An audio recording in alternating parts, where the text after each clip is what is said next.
found issues with this state website that's supposed to help parents choose the right daycare for them. You can see violation history is all supposed to be detailed right here, but our investigation reveals at least one violent encounter between a child and a worker was never documented on this website. Here come the big rigs rolling down the street. Thumpa thumpa, bumpa bumpa, beep beep. It's tough for Jessica Allison to trust her daughter with anyone these days. I feel like I let my daughter down by not paying attention. She was shocked to learn this teacher, Hunter Luna, had been fired for slapping her daughter Kensley and throwing another child to the ground at this Chapel Hill daycare in 2023. This is a teacher that I saw every morning, every afternoon, smiled at me. But the biggest blow came when she found out about another situation with the same teacher. This incident report from the school says it happened in 2021. That's 15 months earlier.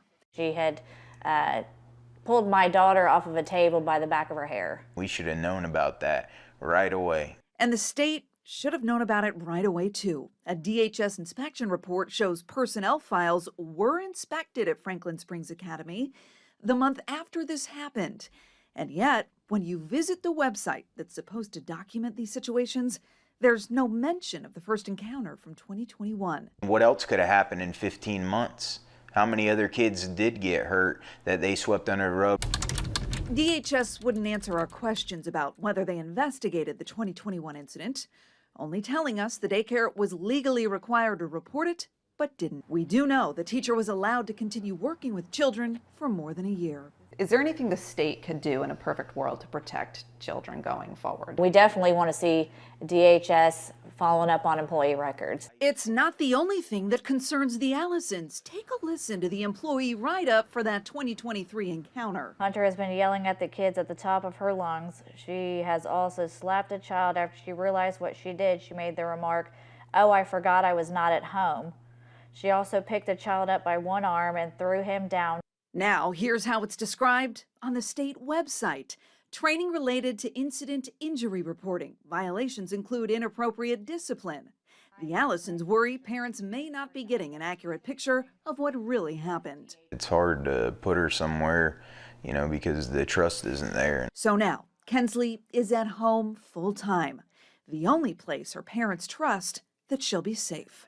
I'd rather have my daughter here with me 24/7, knowing that she's well taken care of. As for that daycare worker who was fired, a police report shows DHS says she's no longer allowed to work in a child care facility.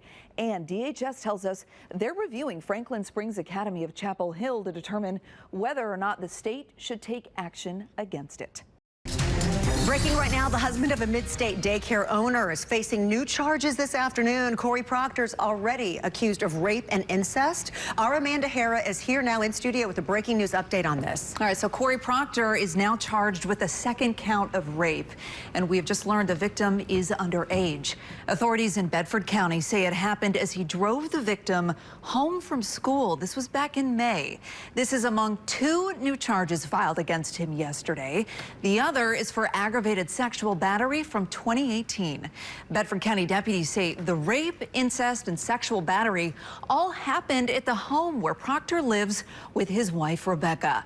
She owns two mid-state daycares, Franklin Springs Academy in Chapel Hill. This is video of that location, and Franklin Springs Academy in Franklin.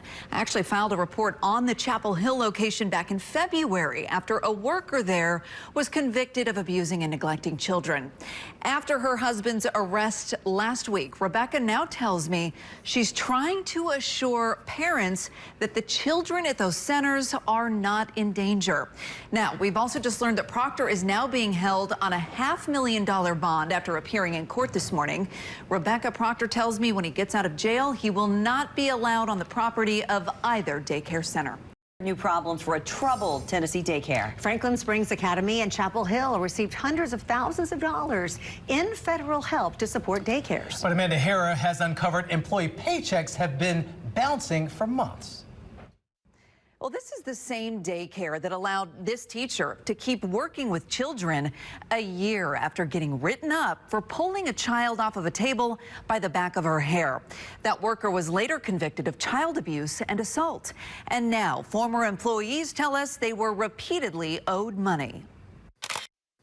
They're my babies. There's no question that working with children I like hanging out with these kids. I love being there with them and teaching them stuff. is what Liliana Trejo Sabania says she was called to do. But at Franklin Springs Academy, she says there was always a question about whether she'd actually be paid to do it. When you go to work, do you expect to get paid? Oh, yeah.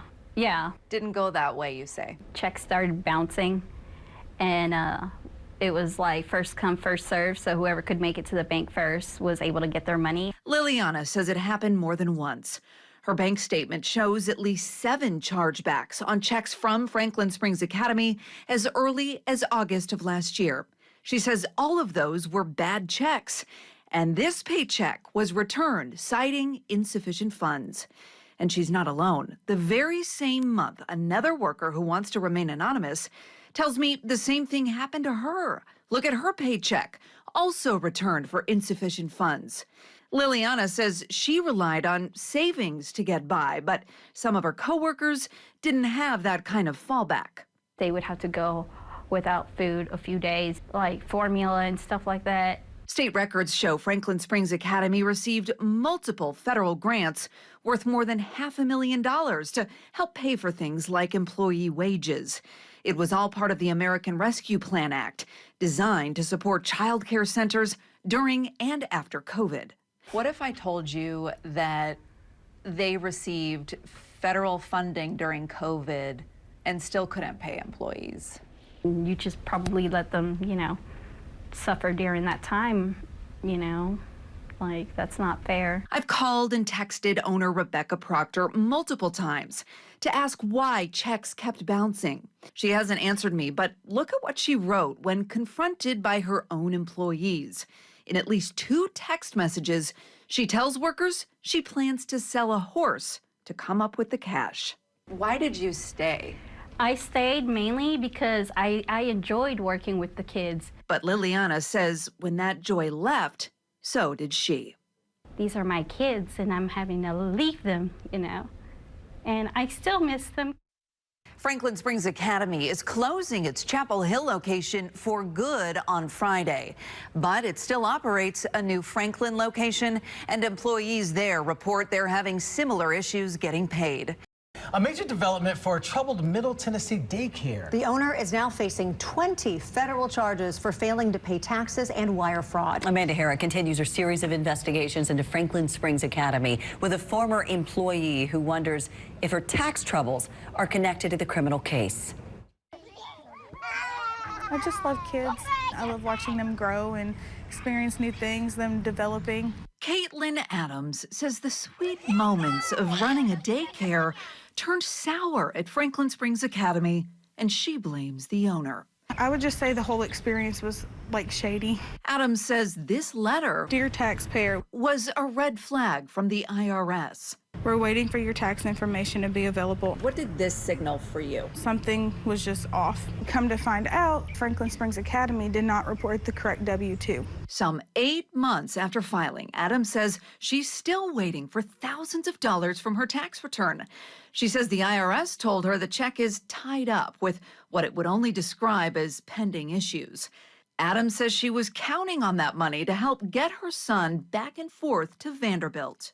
Has this mix-up with your tax filing jeopardized the safety of your family? Getting to and from places, yes. My youngest has, health issues and stuff, and we live about an hour from Vanderbilt. Adams isn't the only one suspicious of Franklin Springs Academy.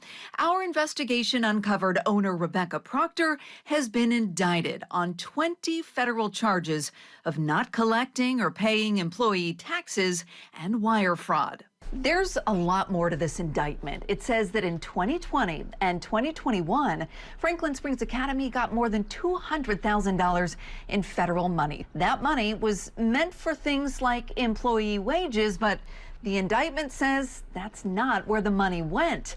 And Adams had no idea until we told her. ultimately, Rebecca Proctor, they say, used that money instead to pay for her own personal expenses and the personal expenses of her spouse. So they used daycare money to pay for themselves? Yep, that's what this indictment alleges. That's disgusting. Disturbing. I have no words.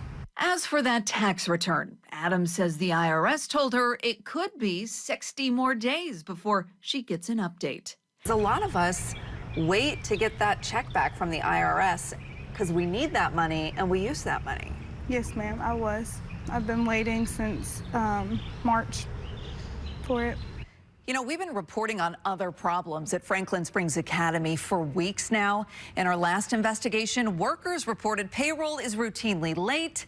And look at this, paychecks have even bounced. And we exposed that's despite the business getting more than $500,000 in federal money last year as part of the American Rescue Plan to help with things like paying wages. For WSMV4 News, I'm Amanda Hara. Mid-State Daycare are now talking about their decision to strike today. They say they've had it with Franklin Springs Academy in Franklin. Our Amanda Hara continues her series of investigations with a look at the latest problem for the troubled Middle Tennessee business. Well, let this sink in. One of the workers on strike is this single mother of 5. She says her paychecks are late so often that feeding her family has become a serious issue. When her kids say they're hungry in the mornings, she has to tell them to wait until they can get free food at school. Danielle Hall has worked at the Franklin location of Franklin Springs Academy for 9 months. She says in that time, her paycheck has been late at least 3 times. She's among the 19 workers who decided to strike today over payroll issues. Danielle Hall says her late paychecks are taking a toll, and this is now the 2nd time she's had to make the choice between buying breakfasts or dinners for her family. Luckily, my kids get breakfast at school, so when they say, "Mommy, I'm hungry," in the morning, I have to tell them, well, you can get breakfast at school. You know, I don't have anything for breakfast this morning. How does that make you feel as a mother? It breaks my heart. When my kids say they want ice cream or they want, you know, a toy, and I can't get that for them because I have to pay the electricity bill, or, you know, I have to get food in the house instead. It breaks your heart. And listen to this. The husband of the daycare owner just bonded out of jail on charges of rape and incest. The owner told me he would not be allowed near the daycare, but workers say he showed up there just a few weeks ago. For WSMV4, I'm Amanda Hara.